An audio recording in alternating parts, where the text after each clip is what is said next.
Magandang buhay! Once again, health is wealth with healthy living. So ngayong araw po na ito ay samahan ninyo ako na magluto muli ng masustansyang pagkain para sa ating pamilya. So ang atin pong lulutuin ngayon ay chicken tinola o tinolang manok. So ang atin pong mga sangkap, meron po ako ditong chicken wings. Meron din po akong papaya, salt, ginger o luya, onions, at garlic.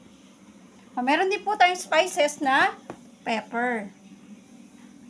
And para po mas lalong masustansya ang ating lulutuin, lalagyan po natin ito ng talbos ng sili. And ang napakasustansya po at isang superfood na malunggay leaves. So yan po ang ating mga sangkap sa ating chicken tinola. Para po siya ay healthy. Para po ang ating ihahain sa hapagkainan ay masustansyang pagkain para sa ating pamilya. O simulan na po nating lutuin. So yan po. Mag-heat po tayo ng ating kawali o ating pan. And then lagyan po natin ng oil o mantika. Ayan po.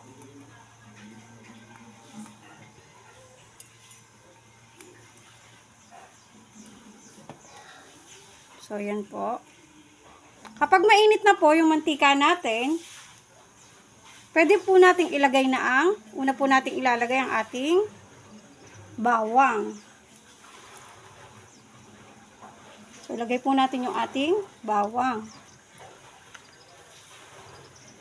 So, haluin po natin, igisa po natin ang ating bawang. Ayan po.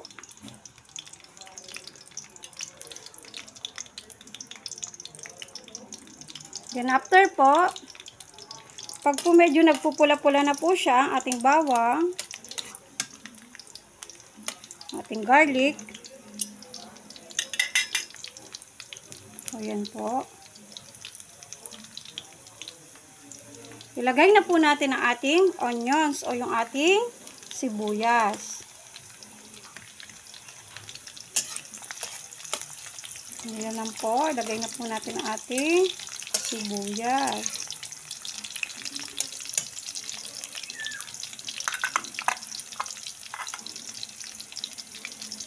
Yan.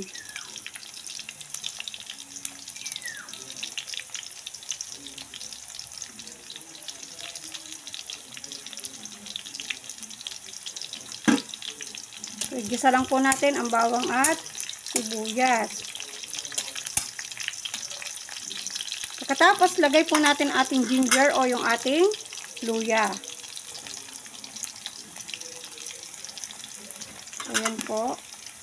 Halo po natin. Gisa po natin ulit.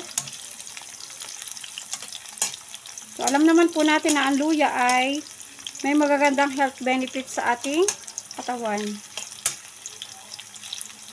Ginagawa rin po itong tea o salabat ng ating luya.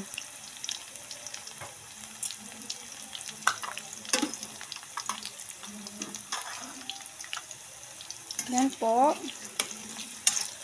Kapag nagisa na po natin yung ating bawang, sibuyas at ang ating luya,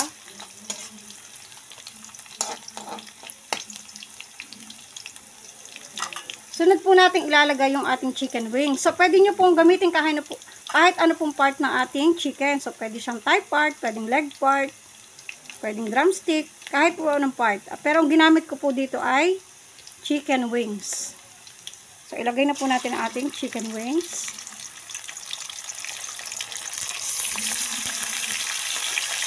Ayan po.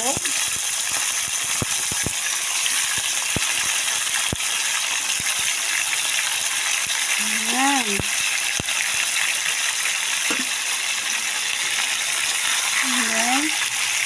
Haluin po natin.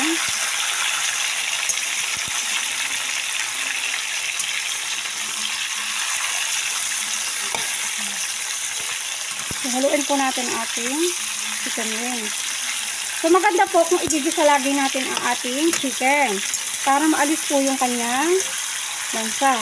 Igigisa natin siya sa luya. Kasi ang luya po ay nakakapagtanggal din ng lansa ng pagkain.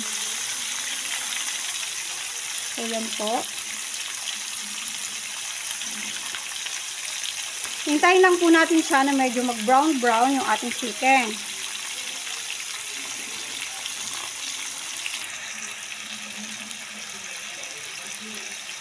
So, yan po. Hintayin lang po natin siyang medyo mag-golden brown yung ating chicken. So, medyo malapit na siyang mag-golden brown. Yan po.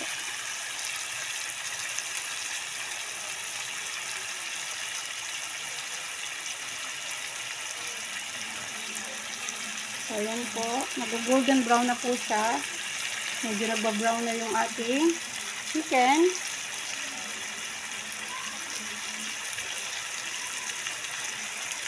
So, kapag po ganyan na, pwede na po natin siyang lagyan ng water. Malinis na tubig para gawing sabaw. Ayan po.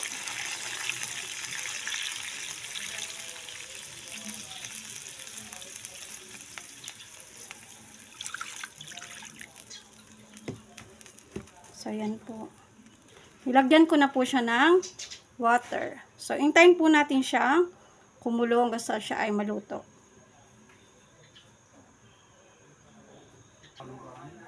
So, yan po. Yan po yung ating chicken tinola. So, kapag ganyan po, nilagyan na po natin ng water, pwede na po nating isabay, ilagay yung ating papaya. Para po siya ay lumambot. So, ilagay na po natin yung ating papaya. Yan.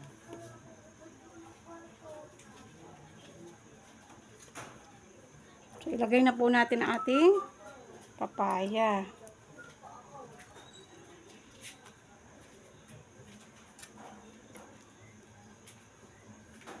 So, hintayin po natin siyang kumulo.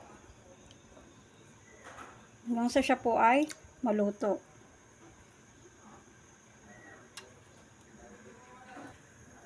So, pwede na po natin siyang lagyan ng pepper. Yan, lagyan po natin siya ng paminta. And then, pwede na rin po natin siyang lagyan ng salt para po siya ay magkaroon ng lasa. So, yan po.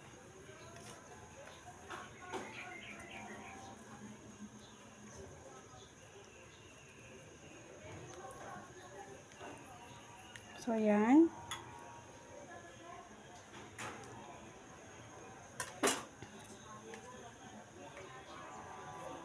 So, hintayin lang po natin siyang kumulo at maluto.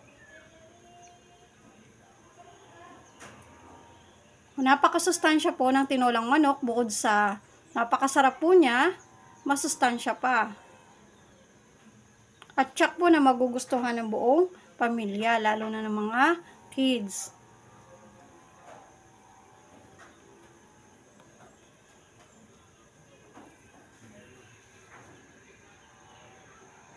Ayan po.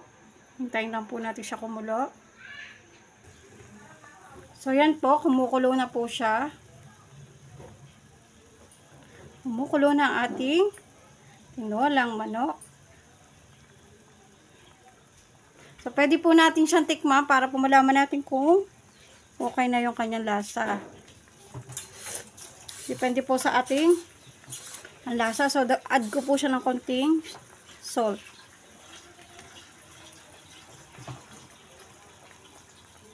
So, yan.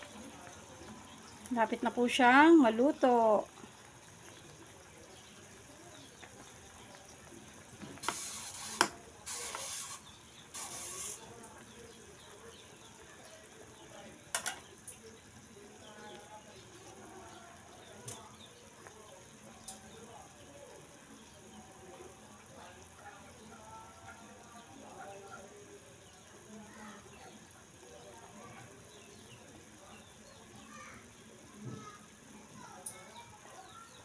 So, yan po, kumukulo na po ang ating chicken tinola.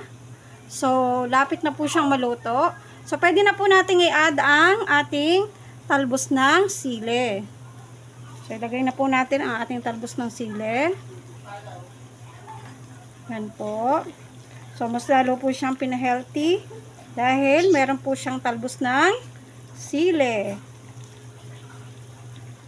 At ilagay na po natin ang ating tinaguriang superfood, ang ating malunggay leaves. So, yan po yung ating malunggay leaves.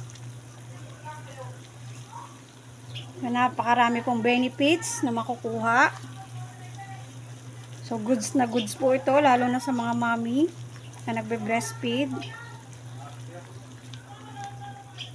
Kasi nakakatulong po ang malunggay sa produksyon ng gatas ng isang ina para sa kanyang sanggol. So, yan po ay napaka-healthy.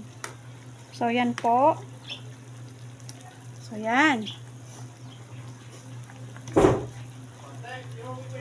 Yan, luto na po ang ating tinolang manok.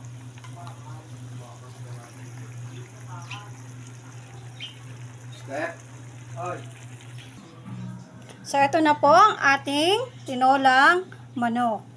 O sana po ay nagustuhan ninyo ang video na ito. Huwag pong kalimutan na mag-subscribe at i-hit ang notification bell para lagi po kayong updated sa aking mga video. Lagi pong tandaan, health is wealth with a healthy living. Maraming salamat po. Hanggang sa muli. Kain na po tayo.